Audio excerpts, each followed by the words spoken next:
what is future? The time left. Exactly, we don't know, but maybe we don't know. But it's the idea of using the most advanced thing with traditional craft. The material, the black silicone, the tulle made out of leather.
It's almost like a cleansing. It's like the silver leather mesh and the shine of the black silicone and the kind of, it's almost like an industrial, almost rocket science happening, but with the craftsmanship of Fendi, which is where they have this amazing kind of knowledge and delicacy.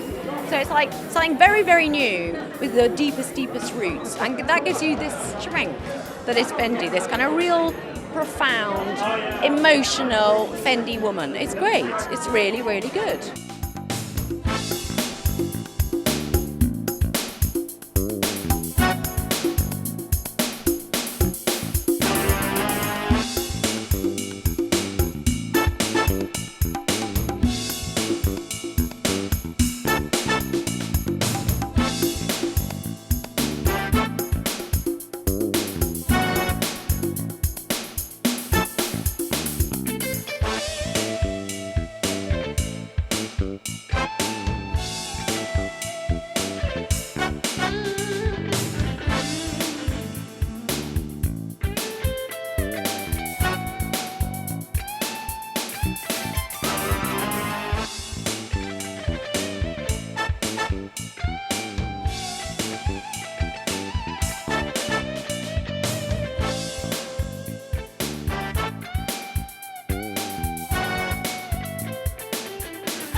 In fact, there is a kind of sportive touch, but it's not for active sportswear because things are very fragile. The sportswear is the look of our time, but I think it was interesting to make other proportions with it and a much more luxurious, I wouldn't say expensive, but refined version.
You have to have all the shoes. You have to have the shoes in metallics, you have to have them in fluo, you have to have the kind of big lacquer wedges, and then there's some wonderful, like, I was going to say leather Airtex mesh, black ones.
think you did a fantastic job this time around. Thank you, Jill.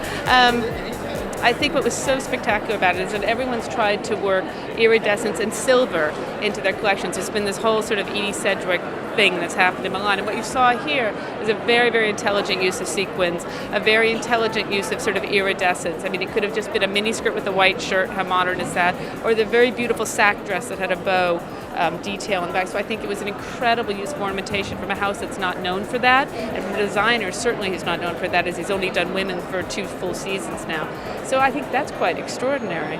And then it's everything that we brand as Jill: the suits, the tailor, the narrow lapels, the little buttons, those sorts of proportions. Editorial enough to make great pictures because of the color, but in the showroom simple enough for a lot of people to wear.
I thought it was really, really strong, I think he was completely true to himself. I think the introduction of color that he did today was really great. Beautiful, pure colors. The way Jill always stood for a certain purity, he brought out, even though it was bright, bright color, it was pure. And then I think this kind of very delicate work he's doing around the collar, really experimenting with it, is really great and smart, but keeping things simple and really showing how much room there is to experiment with a few simple ideas. And I thought it was good, I think he's sticking to that idea of purity, but throwing a little bit of fun into it, which I think these times demand, and I think people will like it, and I think her very loyal customer will like it too.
I really liked Jill Sander, and I really respect Raf for keep following in the footsteps of Jill, but and concentrating on tailoring and pantsuits and redefining clothes to wear to work, which a lot of designers have abandoned quite a long time ago. So I think that's really, really good to see that kind of focus.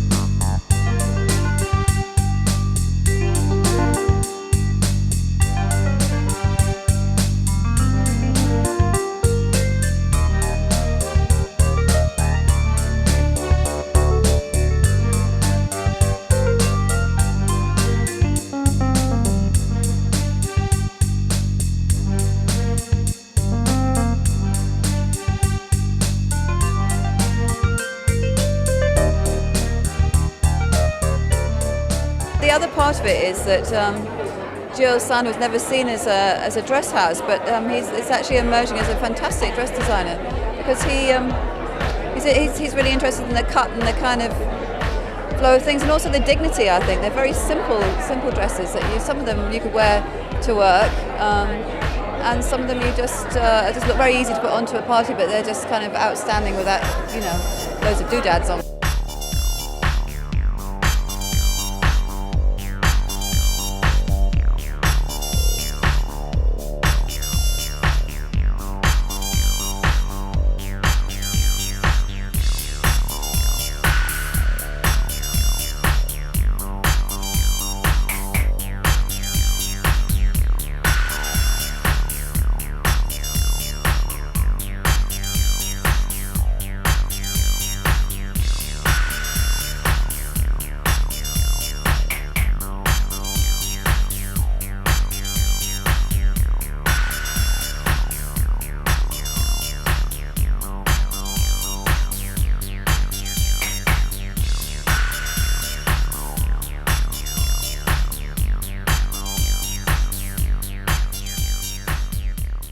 I thought the Jill Sander collection, I was so happy to see it really coming through. Again, it was a real palette cleanser after all the craziness, all the excess. And I think Grape Simons really did a terrific job. It was so beautiful, this sort of, the combination of the tempering of his austere tailoring with these beautiful fluid shapes. The evening pale sequins were breathtaking, but it was really nice. Again, it's been a funny week here, and to see some strong, tailored, totally clean clothes, it really serves as a palette cleanser.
I loved this idea of, we did basically 3 different types of pants. One which was a regular, one slightly dropped, and one really dropped. And basically I'd been looking at all this scuba wear, and when you take off scuba, it all drops. And I liked what it did to the proportion. And it's what we're supposed to be doing on a runway is starting to experiment a bit, playing a little bit with those volumes and proportions. And I like the idea of stretching out the silhouette by making your torso seem longer and your legs shorter, or making your legs longer and your torso shorter.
Gold is such an important colour in our company because Thomas Burberry, the founder, used it as the insignia for all the Burberry Crewson, the Crewson horse. On all the stationery, it was always like a trench paper, a parchment paper, with gold embossing.